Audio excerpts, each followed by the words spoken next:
Homeless boy found a biker's child crying in a parking garage. What bikers did in return changed his life. The crying didn't echo. That was what stopped him. In a parking garage like this, 5 levels of concrete, oil-stained ramps, dead corners where sound usually bounced and multiplied. A child crying should have carried, should have climbed the pillars, should have blurred into noise. Instead, it stayed low, trapped, thin, like someone had already learned not to be loud. The boy froze halfway down the ramp, hand still wrapped around the strap of his torn backpack. He knew that sound. Not the crying, the restraint behind it, the kind you learn when making noise costs you more than silence ever did. He took one step toward it, then another, heart already beating too fast, already calculating exits, already knowing that if he turned back now, nobody would ever know what he'd left behind. And then the crying stopped. Before we continue, tell us in the comments where you're watching from.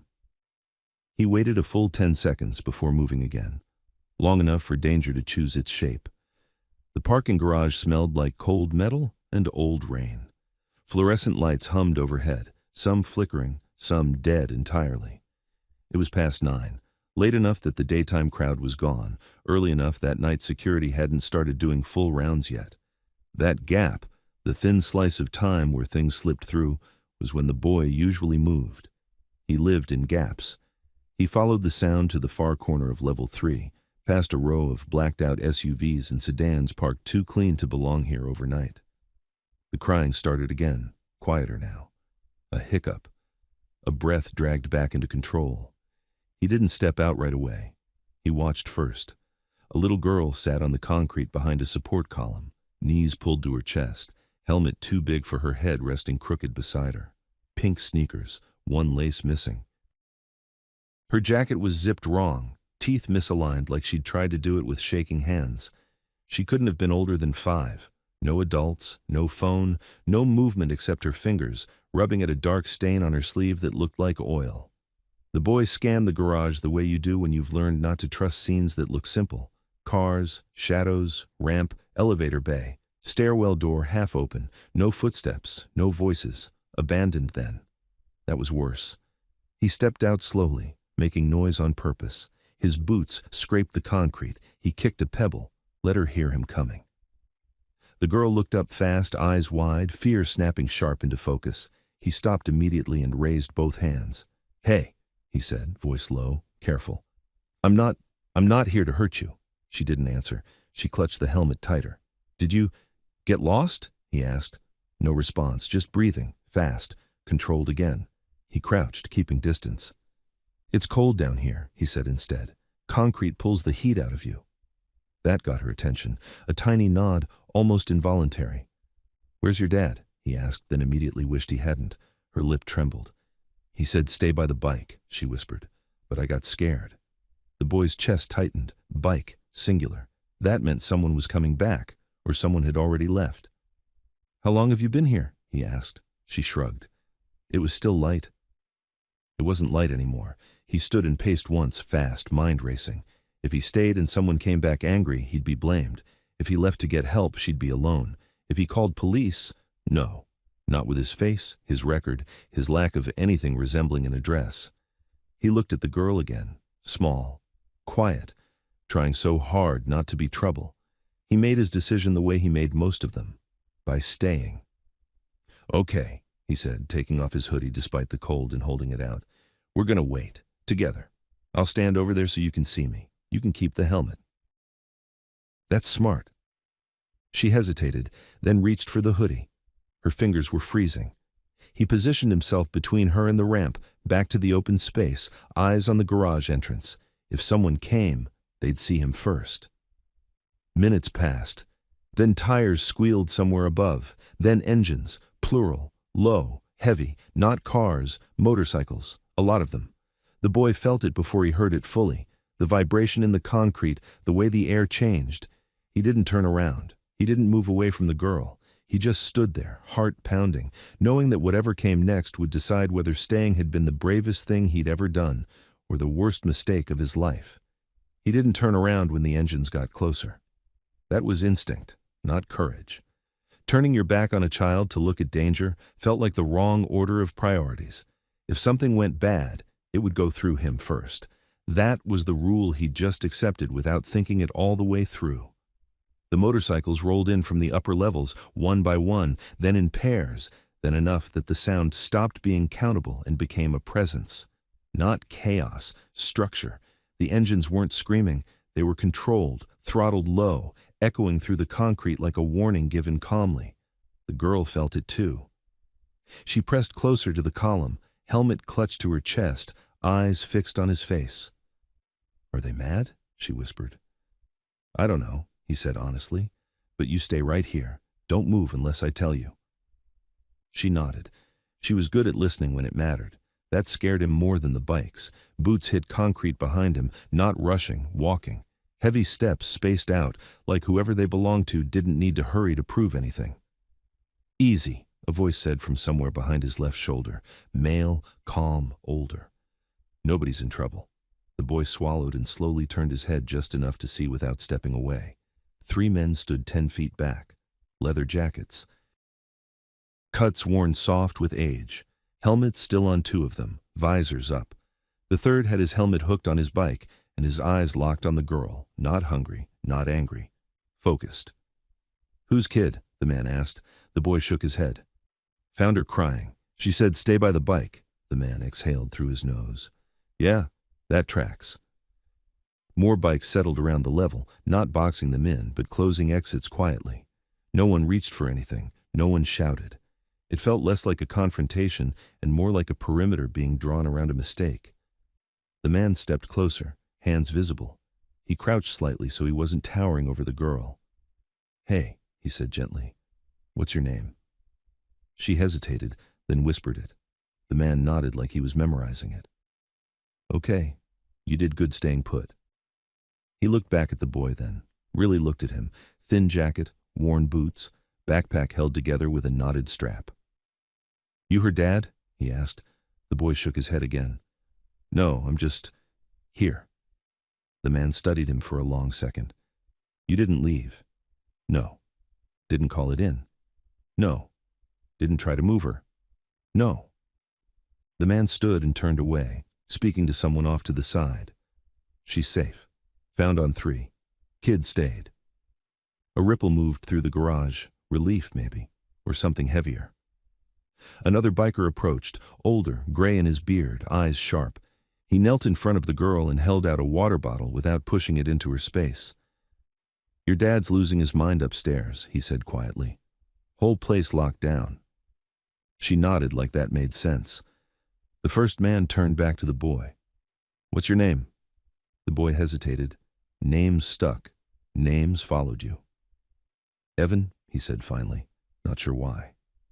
The man nodded. "I'm Mark." Mark looked at him again, then at the girl, then back. "You know what would have been easier?" Mark asked. Evan didn't answer. "Walking away," Mark said. "Most people do." Evan shrugged. She was cold. That answer landed harder than anything else he could have said. From somewhere above, a voice shouted a name. Panic, relief crashing together. Footsteps ran down the ramp. Mark raised a hand, signaling calm, and turned to Evan one last time. "You did right," he said, "and right doesn't go unnoticed around here." Evan didn't know what that meant yet. He would. The father arrived running, not riding, not calm. He came down the ramp too fast, boots slipping once on oil, helmet banging against his leg because he hadn't bothered to clip it. His face was red, eyes wild, scanning past the bikes, past the men, until they landed on the girl. There. He stopped so hard, his body rocked forward. "Oh, thank God," he said, voice cracking, and then louder. "Jesus Christ, I told you to stay put." The girl flinched. Evan felt it before he thought about it. He shifted half a step closer to her, not touching, just enough that she didn't feel alone in the open anymore. It was automatic. The same instinct that had kept him alive most of his life. Put yourself where the hit would land first. The father noticed. His eyes flicked to Evan, took him in, the backpack, the hoodie, the fact that Evan was between him and his kid.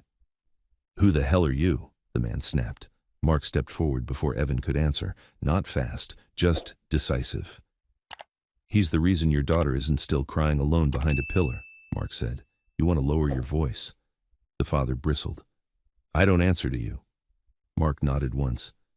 You do right now. The garage had gone quiet. Not silent, engines still idling, the hum of concrete and electricity, but focused. Every biker on the level was watching. No one moved closer, no one backed off. The father looked around then. Really looked. Counted bikes the way men like him always did, weighing how loud they were allowed to be. He swallowed. I was only gone a minute, he said, too fast, defensive. She panicked. Kids do that. The girl shook her head, small, violent. You said don't move, she whispered. You didn't come back. Mark held up a hand. We're not doing this here. He knelt again, eye level with the girl. You hurt anywhere? She shook her head. Just cold. Mark nodded. He stood and turned to the father. You want to take her home. That's natural. But before that happens, you're going to slow down.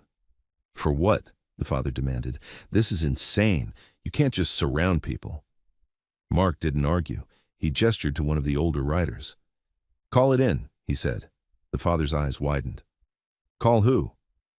Her mom, Mark replied calmly.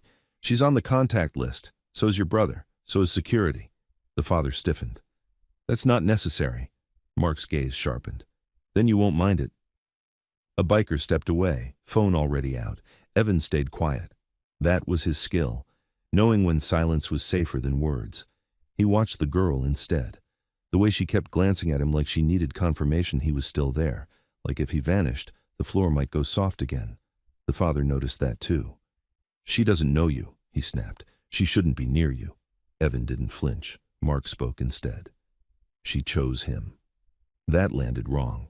The father stepped forward. That's enough, he said, pointing at Evan. Get away from my daughter. Evan looked at the girl. She didn't move toward her father. That was when the atmosphere changed. Not aggression, gravity. Mark stepped between them fully now. You don't get to bark orders like that after losing track of your kid in a garage full of blind corners. I didn't lose her, the father shot back. She wandered. She stayed, Evan said quietly before he could stop himself. Every eye turned to him. Evan felt heat crawl up his neck. He hadn't meant to speak, but the words were already out. She stayed where you told her, he continued, voice low, steady. You didn't come back. The father stared at him like he'd just noticed Evan was human. You don't know what you're talking about. Evan shrugged. I know she was alone. Silence again. Thick now. Mark exhaled slowly. All right, here's how this goes. We wait for the call, then you take your daughter home. And he nodded toward Evan, walks away. The father nodded too fast. Good, Mark continued. And then tomorrow, someone from the club checks in. With you, with her. The father's jaw tightened. Absolutely not. Mark didn't raise his voice. That wasn't a request. The phone buzzed. The biker who'd stepped away looked up. Mother's on the way, 15 minutes. The father swore under his breath. The girl finally moved then, not toward her father, toward Evan. She reached out and grabbed the edge of his hoodie, fingers tight. I don't want to be alone, she whispered. Evan swallowed. Mark saw it. Every rider saw it. The father lunged forward instinctively. Not violent, just desperate, and Mark's hand came up, stopping him without touching. Easy, Mark warned. The father looked around at the wall of leather and steel and realized something important. This wasn't about him anymore. Mark crouched again, voice gentle. You won't be alone, but you're going with your mom tonight. That's happening. The girl hesitated, then nodded. She let go of Evan's hoodie. It felt heavier than holding on. As the tension bled out slowly, Mark turned back to Evan. You got somewhere to go? He asked. Evan hesitated. Yeah. It was a lie, but it was the kind people accepted. Mark studied him for a long second, then nodded. Stick around a minute after they leave. Evan didn't ask why. He already knew his life had shifted. He just didn't know how far yet. They left in layers. First the mother, arriving breathless and pale, eyes locking on her daughter like the world had narrowed to one point. She didn't argue. She didn't explain. She just dropped to her knees and wrapped her arms around the girl with a force that said never again, even if it was too late to mean it fully. The father stood off to the side, rigid, jaw set, saying nothing now. He'd burned through whatever authority he thought he had left. The bikes didn't watch him anymore. They watched the girl until she was safely buckled into the back seat of a car that didn't smell like concrete and oil. When the taillights disappeared up the ramp, the garage exhaled. Engines shut down one by one. Helmets came off. The shape of the place loosened like a fist unclenching. Riders talked quietly among themselves, voices low, practical. Some mounted up and rolled out without ceremony. Others lingered, checking phones, sharing looks that carried more than words. Evan stood where he'd been left, backpack strap digging into his shoulder, hands cold now that the adrenaline had drained. He didn't move. He didn't know where to move to. Mark approached alone. Up close, he looked older than Evan had thought at first. Not worn out, seasoned. The kind of man whose body remembered injuries his face didn't advertise. He stopped a few feet away and waited until Evan looked up. "You okay?" Mark asked. Evan nodded automatically, then corrected himself. Yeah. Mark accepted that for what it was. "You said you had somewhere to go," Mark said. Evan didn't answer right away. The garage felt bigger now, louder without the crying. "I've got spots," Evan said finally. "Depends." Mark nodded. "That's what I thought." He glanced over his shoulder. 2 riders were watching without pretending not to, not crowding, witnessing. "You eat tonight?" Mark asked. Evan hesitated. That question was always a trap. It came with expectations, with looks that changed when you answered wrong. "Earlier," he said. Another lie. Smaller than the last. Mark didn't press. He reached into the saddlebag on his bike and pulled out a wrapped sandwich and a bottle of water. He set them on the concrete between them instead of handing them over. "If you want it," he said. "No strings." Evan stared at the food like it might disappear if he acknowledged it too fast. He crouched slowly and picked it up, hands steady by habit even when his chest wasn't. "Thanks," he said. Mark watched him take a bite before speaking again. "You didn't have to stay." Evan chewed, swallowed. "I know. Most people don't." Evan shrugged. "She was scared."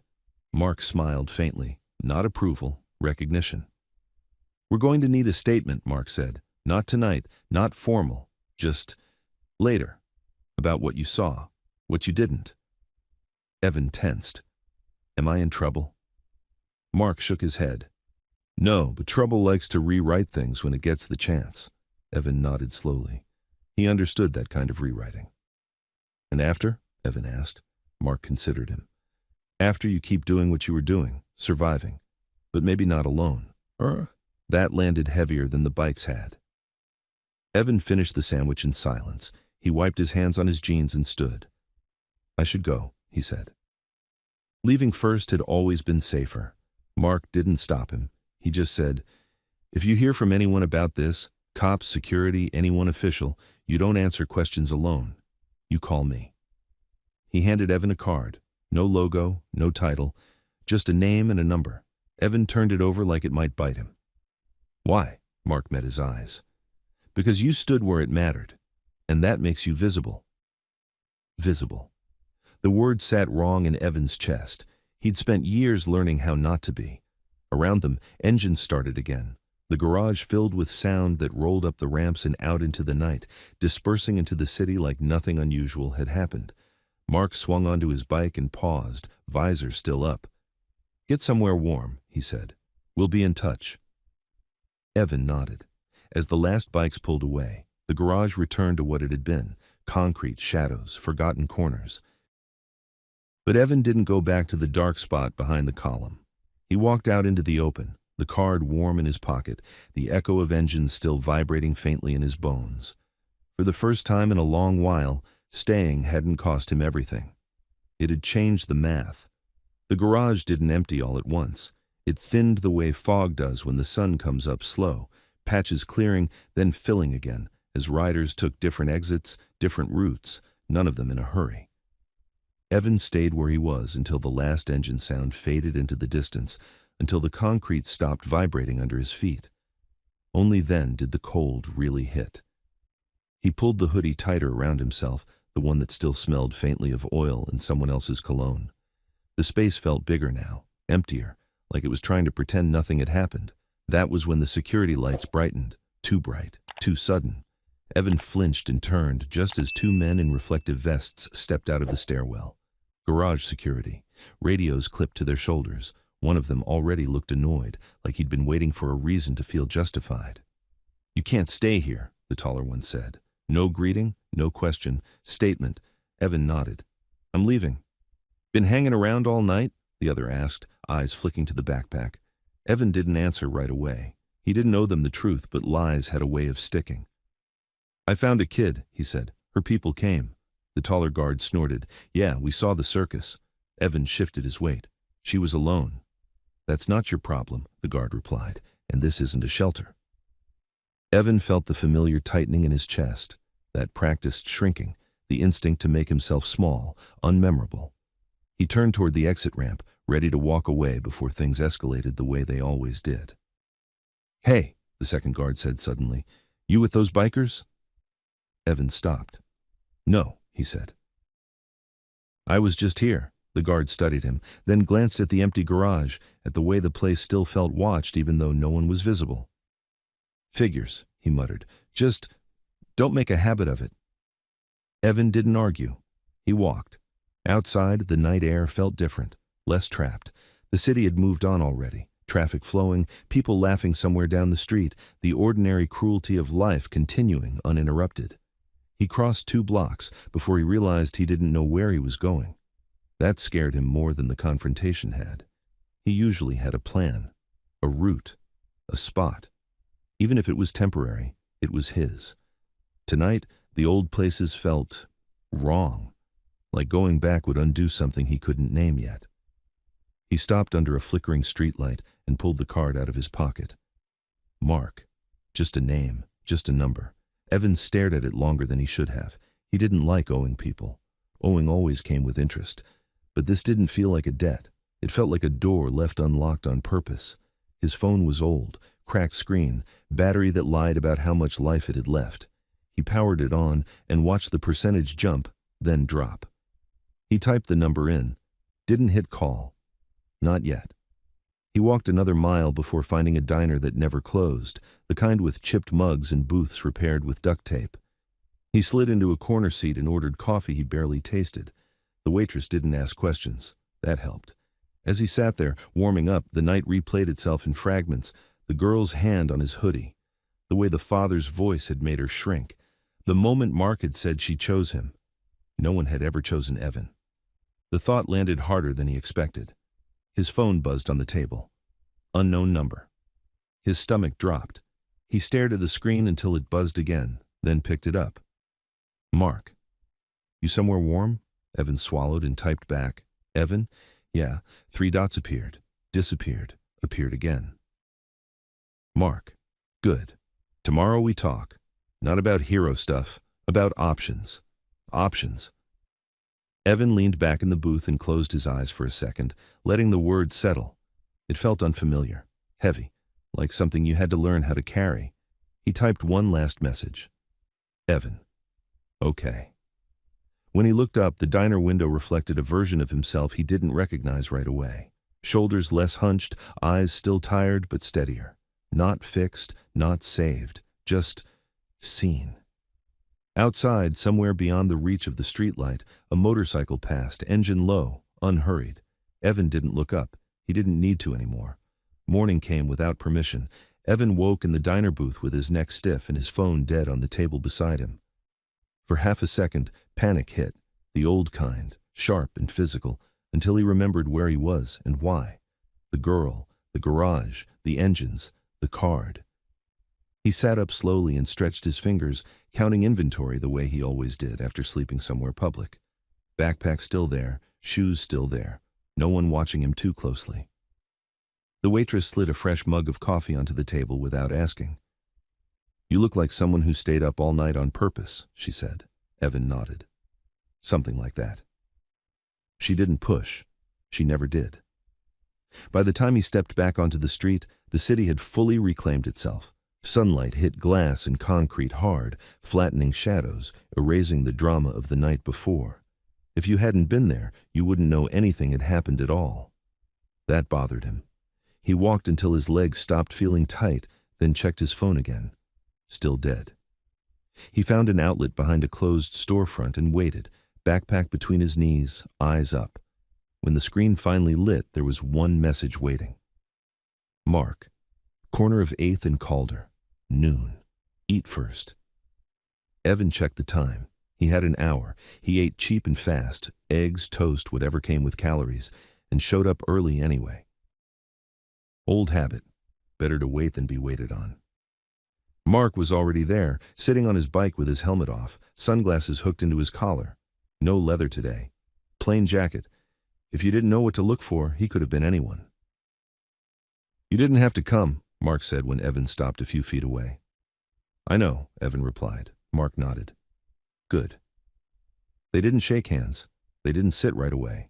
Mark just gestured toward a bench across the street where the sun hadn't reached yet. Tell me about you, Mark said once they were seated. Not the night, before it. Evan shrugged. There's not much. That's rarely true. Evan stared at the pavement. I move. I work when I can. I don't stay places long. Why? Because places start asking questions. Mark nodded slowly. And you don't like questions. I don't like answers, Evan said. That got a breath of a laugh out of Mark, not mocking, understanding. Anyone looking for you? Mark asked. Evan hesitated. Not officially. Unofficially? Evan shook his head. Not anymore. Mark let that sit. You know the girl's okay, he said then. Her mom stayed the night with her. Doctors checked her out. Shaken, but fine. Evan exhaled without realizing he'd been holding it. Good. She keeps asking about you. Evan stiffened. Why? Mark looked at him. Because when she remembers that night, you're the part that didn't move. That landed heavier than praise ever could. Mark leaned back. Here's the thing, Evan. You did something right. But the world doesn't reward that automatically. Sometimes it punishes it. Evan nodded. I know. So we make sure that doesn't happen, Mark said. Not by hiding you, by anchoring you. Evan frowned. Anchoring sounds like staying. It is. Silence stretched between them, filled with traffic noise and the distant sound of a siren that wasn't for either of them. What does that mean? Evan asked finally. Mark answered carefully. It means an address, a job that pays on paper. Someone who answers the phone if your name shows up somewhere it shouldn't. Evan felt his chest tighten. I don't want to owe you. Mark met his eyes. You don't owe me. You owe the version of you that stayed last night. Evan looked away. I don't fit, he said. Mark nodded. Neither did I. That's not the disqualifier you think it is. A motorcycle passed through the intersection, slow and controlled. Another followed. Not a convoy, just movement. Mark stood. You don't have to decide anything today, but you don't walk away from this pretending it didn't happen either. Evan stood too. What if I mess it up? Mark smiled faintly. Then we correct. That's the difference. They stood there for a moment longer, two people measuring a road that didn't exist yesterday. Evan slipped the card back into his pocket, not like something fragile this time, but like a tool. Okay, he said. Mark nodded once. Good. The city moved around them, unaware. But Evan didn't feel invisible anymore. And that, more than anything else, scared him and kept him standing at the same time. The place Mark took him wasn't impressive. That was the point. It sat above a closed auto parts store on the edge of an industrial strip where the sidewalks cracked but didn't crumble. One narrow stairwell, one door with a lock that worked, a small window that looked out over a loading bay where trucks came and went on predictable schedules.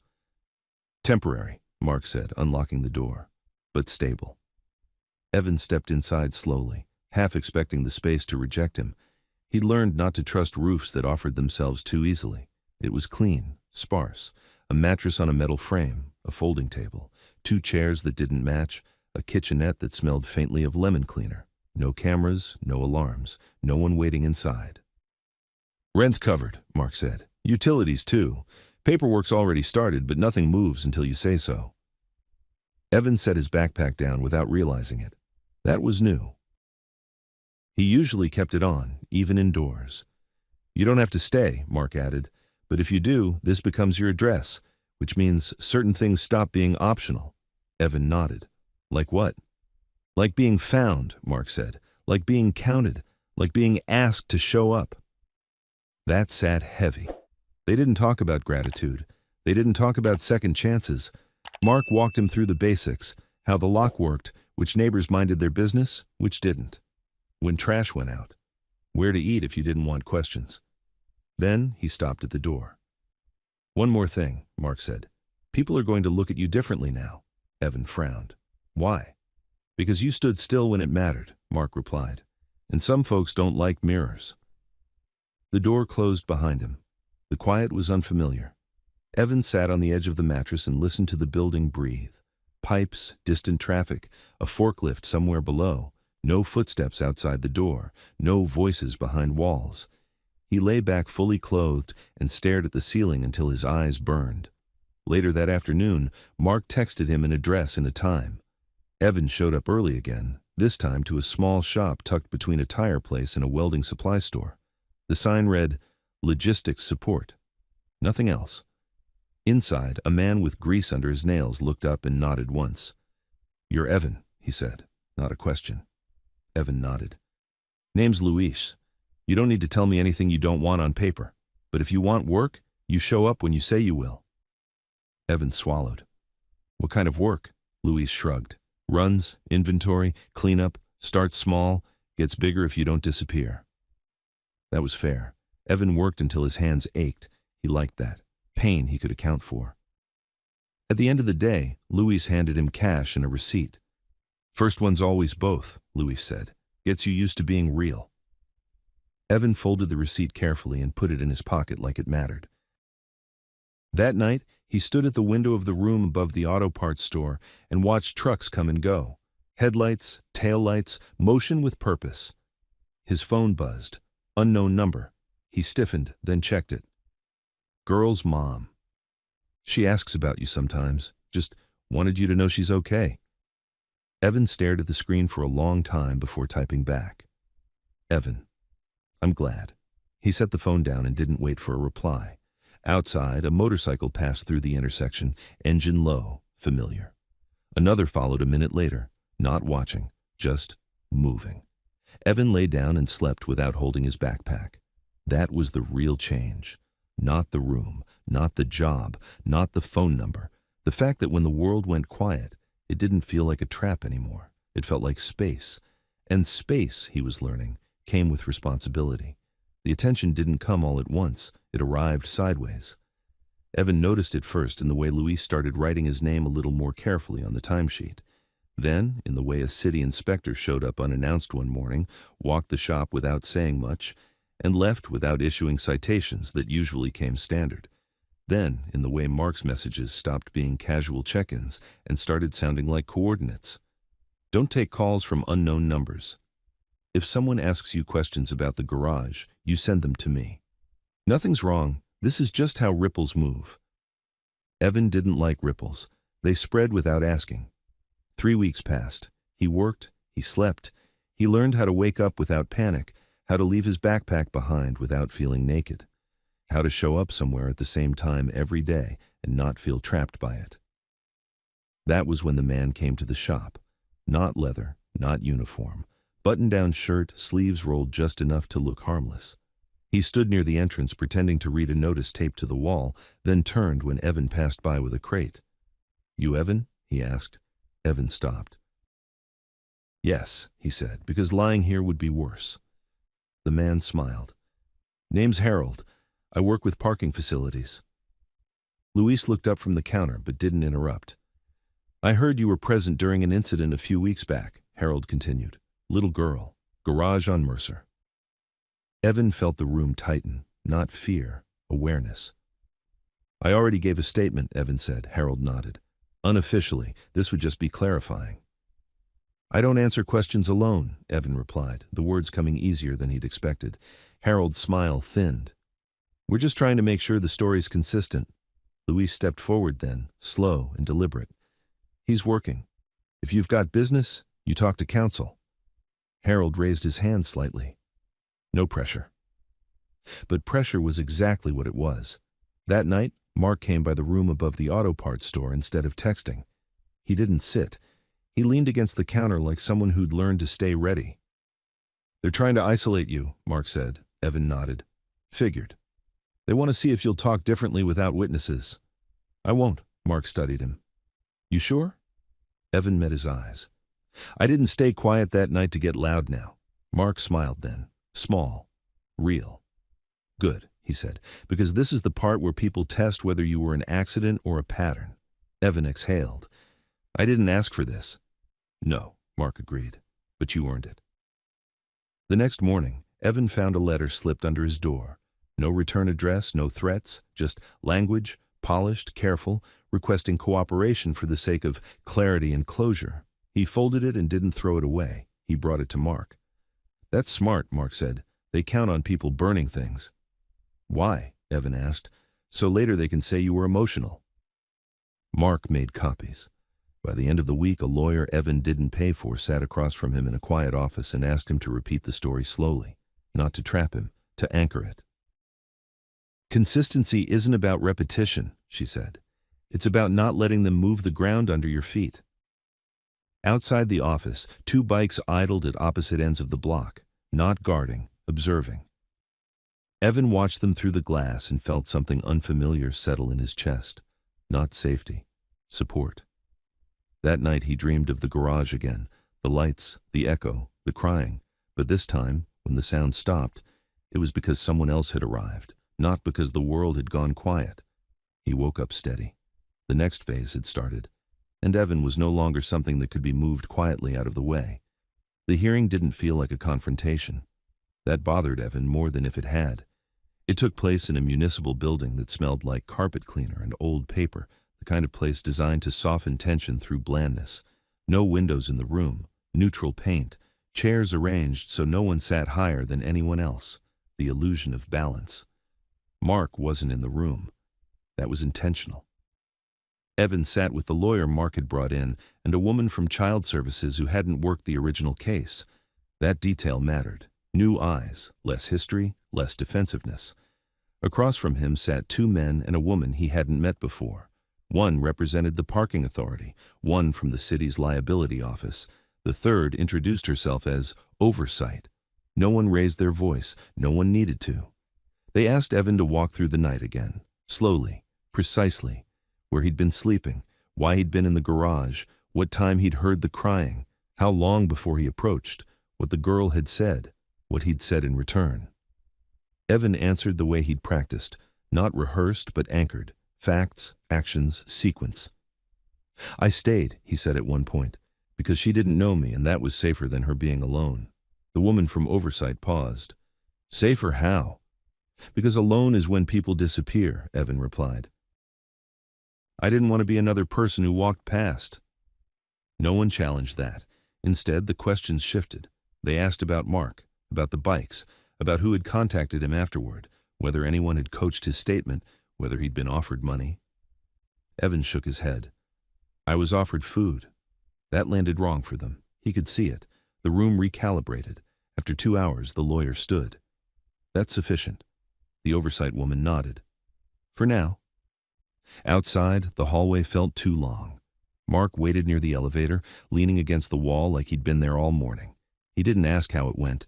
He didn't need to. Evan's shoulders told him. They're not done, Evan said as they walked.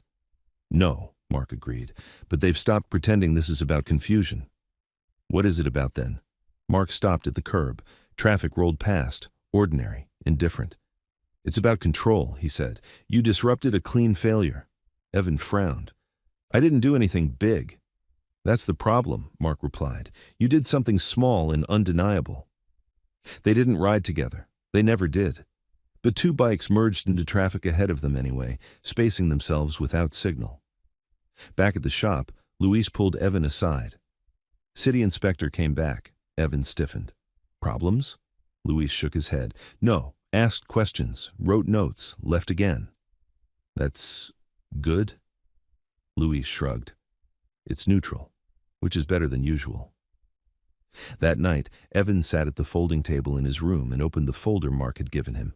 Copies of statements, dates, names, his name, printed cleanly on the top of a page. He closed it again. The weight wasn't crushing anymore. It was grounding. His phone buzzed. Girl's mom. She started sleeping with the light off again. Evan stared at the message for a long time. Evan, Tell her she was brave. 3 dots appeared. Disappeared. Girl's mom. She says you were. Evan set the phone down and leaned back in the chair. He didn't smile. He didn't need to. Somewhere in the city, people were deciding how much this would cost them, how far it would spread, whether it was worth resisting. And for the first time in his life, Evan wasn't something they could ignore into compliance. He went to bed knowing tomorrow would come with questions, but also knowing he wouldn't face them alone. That was the difference, and it was permanent. The pushback came quietly. No letters this time, no meetings, just friction. Small, deliberate inconveniences stacked in Evan's path like loose gravel. His hours at the shop got audited. The building inspector returned with a checklist twice as long as the last one. A bank flagged his newly opened account for review after a deposit that wasn't large enough to justify concern. Nothing illegal, nothing accidental. Evan felt it immediately. Not panic, pressure, the kind designed to make you second-guess standing still. Luis noticed too. They're testing whether you're expensive, he said one evening as they locked up. If you were alone, this would already be working. Evan didn't answer. He was learning when silence was strength, not retreat. Mark adjusted course without announcing it. Paperwork that had stalled started moving again through different offices. A phone call here, a name dropped there, not threats, reminders, the kind that told people someone was paying attention without telling them who. They won't come at you head on, Mark said over coffee that had gone cold. They'll try to make normal life uncomfortable enough that you choose to disappear. Evan nodded. I won't. Mark studied him. You sure? Evan thought of the girl in the garage, of her helmet clutched too tight, of the way the world had assumed someone else was watching. Yes, he said. The first article appeared online 3 days later. No names, no photos. Just a paragraph buried under city updates about community response and unofficial assistance during a parking facility incident. It framed the outcome as orderly, procedural, inevitable. Evan read it once and closed the page. They're trying to own the ending, he said. Mark nodded. That's normal. What if people believe it? Some will, Mark said. Truth doesn't need everyone. That night, Evan walked past the garage on purpose. He didn't go inside. He didn't linger. He just crossed the street and looked at the entrance from a distance, watching cars slide in and out like nothing had ever cracked open there. A man leaned against the pay station smoking, eyes tracking Evan too closely, not threatening, curious. Evan met his gaze and didn't look away. The man looked first. At home, Evan found a note taped to his door. No envelope, just paper. You did the right thing. I wish someone had done it for me. No name. Evan folded it carefully and put it in the folder with the rest. That was when he understood what had changed. It wasn't that the pressure stopped. It was that it started to cost more than it saved. Somewhere in the city, a calculation shifted, not because of bikes, not because of noise, because one small decision had refused to be erased. Evan turned off the light and lay down, listening to the building settle. Tomorrow would bring more friction, more watching, more attempts to sand him down into something easier to manage. But the version of him that had stayed in the garage hadn't gone anywhere. And neither had the people who noticed. The shift happened on a Tuesday. Those were always the dangerous days. Too ordinary to trigger alarms, too quiet for witnesses to pay attention. Evan felt it before he could explain it, the way you feel weather change in your joints before the clouds show up. Luis called him into the office and closed the door. They offered me an inspection exemption, Luis said flatly. Evan didn't respond right away. For what? He asked. Luis leaned back in his chair. For being cooperative. For streamlining communication. For keeping things simple. Evan nodded slowly. And you said? Luis held his gaze. I asked what cooperation meant. Evan already knew the answer. They want distance, Luis continued, from you, from the incident, from anyone who complicates the story. Evan exhaled. I won't disappear. Luis nodded. Didn't think you would, but I needed to hear it out loud. That night, Mark didn't text. He showed up. He stood in the doorway of the room above the auto parts store, jacket still on, eyes sharper than usual. They're escalating sideways, Mark said. Pressure on employers, on landlords, on anyone who can be convinced to call this inconvenient. Evan leaned against the counter. So what happens now? Mark watched him carefully. Now you decide how visible you want to be. Evan frowned. I thought that wasn't a choice. It isn't, Mark said, but how you're visible is.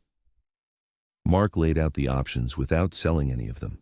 Advocacy channels, testimony, formal affidavits, public record statements that couldn't be quietly amended later. None of it dramatic, all of it permanent. They'll try to frame you, Mark said, not as a liar, as unreliable, as someone with too many variables. Evan nodded. Homeless, no record, no address until recently. Exactly. Evan looked at the folder on the table, the notes, the copies, the receipt from his first day's work. What happens if I step forward? He asked. Mark didn't soften it. You lose the option of slipping back into the cracks, forever. Evan was quiet for a long time. When he spoke, his voice was steady. I already lost that. The meeting happened 2 days later. Not a hearing, not court. A sworn statement recorded with oversight, present and counsel on both sides. Evan wore clean clothes that still felt wrong on him, sat upright in a chair that didn't wobble, and told the story again. No drama, no embellishment. He described the sound of crying that didn't echo. The way the girl had tried not to be loud, the choice to stay. When asked why he hadn't called police immediately, Evan answered honestly. I didn't trust that she'd be the priority, he said. I trusted that she wouldn't survive being alone. The room went still. Afterward, no one congratulated him. No one thanked him. The people involved simply recalculated and moved on to the next problem. Outside, Mark waited by his bike. You just became expensive, Mark said. Evan nodded. Good. That night, the letter came. Certified, official, carefully worded. It informed Evan that certain matters were now under review and that he might be contacted again. He folded it once and placed it in the folder. Later, his phone buzzed. Girl's mom. She asked if you'd ever visit. Evan stared at the message for a long time. Evan, not yet, but tell her I'm proud of her. He set the phone down and looked out the window at the loading bay below. Trucks came and went, drivers doing their jobs without knowing anything about the lines that had shifted beneath them. Evan didn't feel brave. He felt committed. And commitment, he was learning, was heavier than fear, but it didn't bend the same way. Whatever came next, it wouldn't happen quietly. Not anymore. The city never announced the conclusion. It simply moved past the moment where it could pretend nothing had happened. The review closed without spectacle. No press conference, no apology. Just a memo that adjusted language, reassigned responsibility, and quietly recommended procedural changes. Names weren't highlighted, failures weren't admitted, but the outcome stuck, the kind that couldn't be walked back without effort. Evan read the notice once and set it down. He was sitting at the folding table in the room above the auto parts store, sunlight cutting across the floor in a way that still surprised him. He'd learned the sound of this place now. The trucks in the morning, the radio downstairs, the door that stuck unless you lifted it just right. Normal sounds. Mark stopped by that afternoon without calling ahead. He didn't sit. He leaned in the doorway like someone checking on a site after a storm. It's done, Mark said. Evan nodded. I figured. They won't bother you anymore, Mark continued, not because they learned, because you're not worth the risk now. Evan thought about that. That's supposed to feel good? Mark smiled faintly. It's supposed to feel finished. They stood there in silence for a moment. You don't owe us anything, Mark said. This doesn't turn into a story where you wear a jacket or ride a bike or belong to something you didn't choose. I know, Evan replied. But, Mark added, you're welcome around. That part doesn't expire. Evan nodded again. He'd learned the difference. Later that week, Evan walked into the garage one last time, not to check it, not to confront it, just to pass through in daylight when the echoes were smaller and the shadows behaved. Cars came and went. A family argued about a ticket at the pay station. Someone laughed. No crying. He didn't stay long. That night, his phone buzzed. Girl's mom. She wants to say thank you herself. No pressure. Evan stared at the message, then typed back. Evan, Tell her she doesn't have to. I'm glad she's okay. A pause. Girl's mom. She said you stayed. That matters to her. Evan looked out the window at the street below. A motorcycle passed through the intersection, engine low, unremarkable. Another followed a few minutes later. No formation, no signal, just motion. He didn't chase it. The next morning, Evan went to work. He signed his name on the sheet. He stacked inventory. He took a lunch break at the same time as everyone else. His name was on paper now, not as a problem, not as a footnote, just as someone who showed up. That was the change, not rescue, not reward. Not transformation, continuity. The world hadn't become kinder. It had become slightly more careful, slightly more accountable, enough to make staying a viable option. Evan locked the shop that evening and walked home without checking over his shoulder. The key fit the lock because it was supposed to. He stood inside the room, lights on, door closed, and let the quiet exist without filling it. Some people ride past, some people look away, and sometimes someone stops, not because they're strong or brave or meant for it, but because leaving would cost more than staying. That was all Evan had done, and it had been enough to change the shape of his life. Quietly, for good.